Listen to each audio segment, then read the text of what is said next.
네, 부동산 얘기를 좀 해보겠습니다. 노영민 대통령 비서실장이 최근 서울 반포에 있는 아파트가 아니라 청주에 있는 아파트를 매각하면서 이런저런 구설수에 휘말렸었는데요. 자, 원희룡 제주지사가 이거에 대해서 직격을 했습니다. 운동권 출신 586도 강남 아파트에 집착한다. 강남 불패 신호는 정권 핵심에서 나오는 것이다. 이렇게 비판을 했는데요.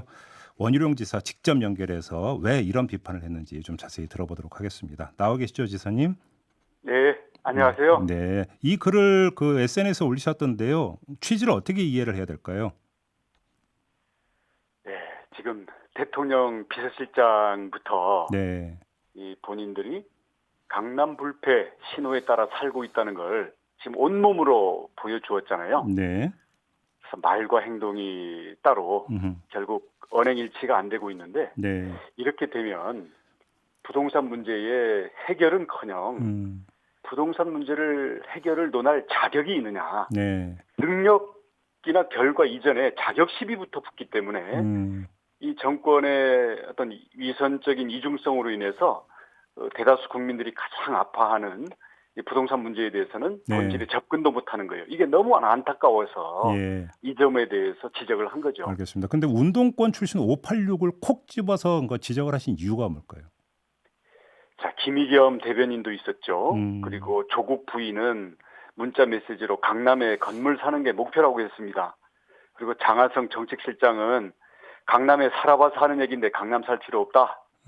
그리고 조희연 교육감은 또 나가서 이제 아들들 전부 외고 졸업시킨 다음에 양반제는 양반이 폐지해야 된다 그러면서 턱 먹고 폐지했잖아요. 예. 그러니까 이런 점들이 소위 그 민주화 운동의 도덕성을 전면에 내세우면서 부동산이나 교육 제도들을 건드리고 있는데 여기에 있어서 그 도덕성을 내세우고 불을 적대시했던 것들이 자기들에 있어서는 정반대의 원리에 따라서 네. 살아가고 있다. 예. 이런 점 때문에 이것은 민주화 세대 전체를 부끄럽게 하는 거고 문제 해결 능력에 대한 자격까지도 문제가 되는 거다. 네, 그 점을 지적을 하는 겁니다. 네, 어떤 문제의식으로 이제 말씀을 하셨는지 이제 충분히 그러니까 알겠는데요. 그럼에도 불구하고 지금의 국면에서 어떤 고위직, 솔선수범을 해야 되는 고위직이라고 하는 주어가 먼저 나오는 게 맞지 않을까 싶은 생각이 좀 들어서 드렸던 질문인데 어떻게 받아들이십니까?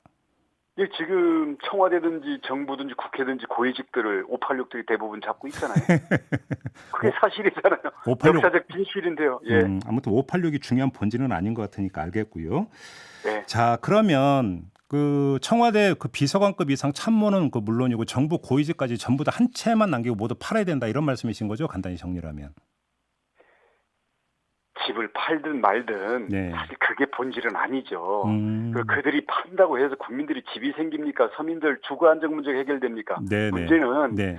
권력을 준 것은 그 공적인 힘을 가지고 제도도 해결하고 부동산 문제를 경제 원리에 따라서 해결하라고 위임을 한 건데 네. 거기에 대해서는 지금 20몇 번째 대책을 내면서도 건드릴 때마다 지금 악화되고 있잖아요.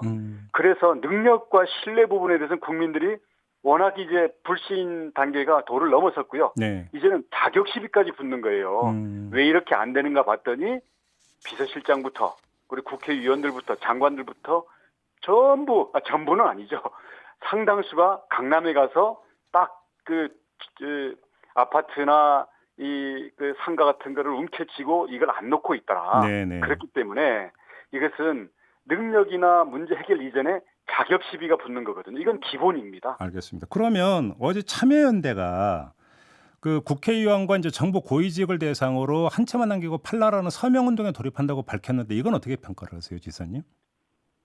팔겠다고 한 건 자기네가 벌써 공천 때 각서다 쓴 거 아닌가요? 그거에 대해서는 독촉장이지 그게 새로운 얘기가 전혀 아닙니다. 네. 미래통합당 같은 경우는 어떻게 해야 된다고 생각하세요?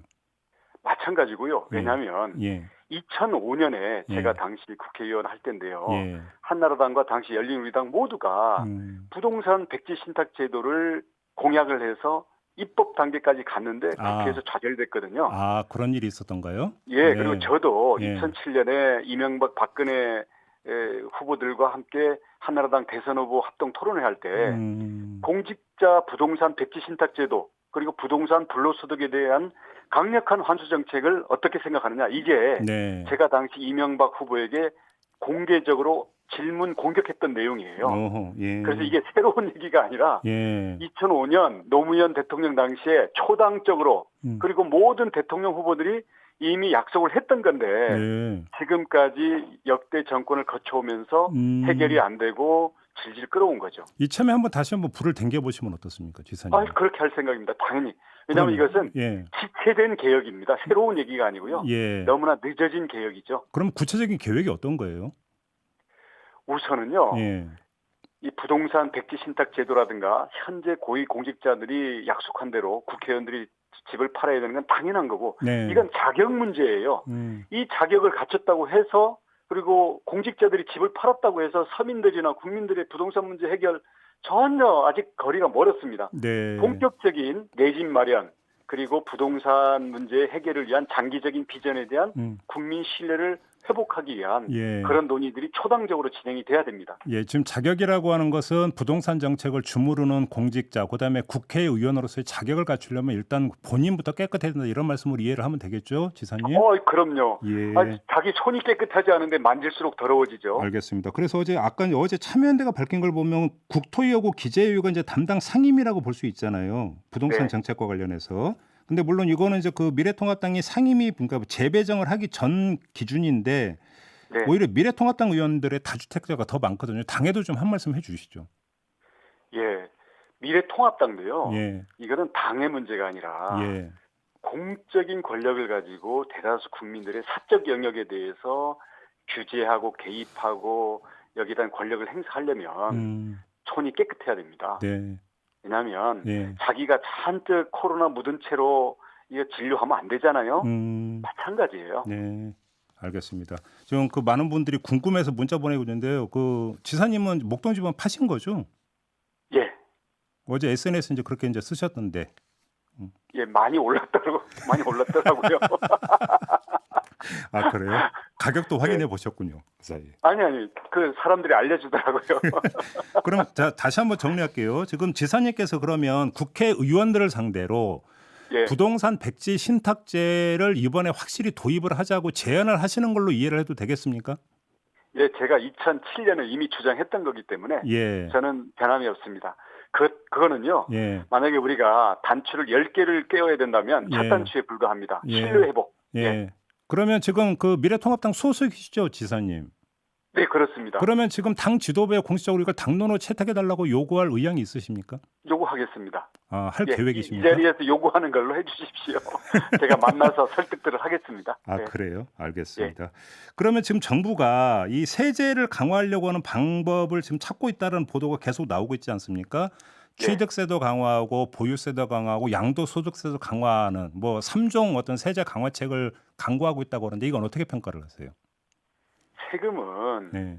공정과세 그리고 세원 확대를 위해서 그건 부동산 정책과 관계없이 해야 되는 거예요. 네. 문제는 그것을 부동산 값을 잡는 정책 수단으로 쓸 때는 이게 부작용이라든지 엉뚱한 그 문제들이 나오거든요. 네.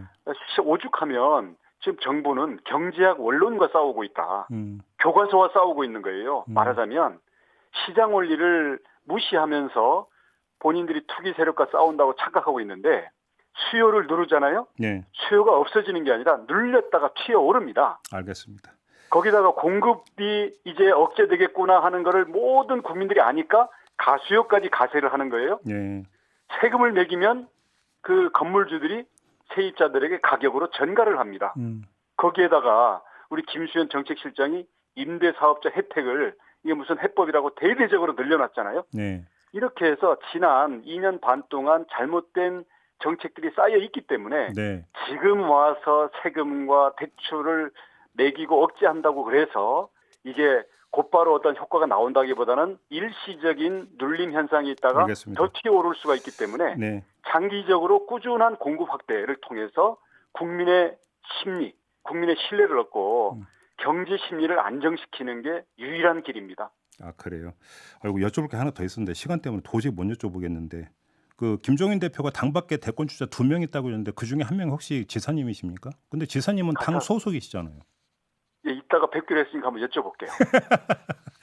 이렇게 마무리하겠습니다. 고맙습니다, 지사님. 네, 네, 네, 고맙습니다. 원희룡 제주지사였습니다.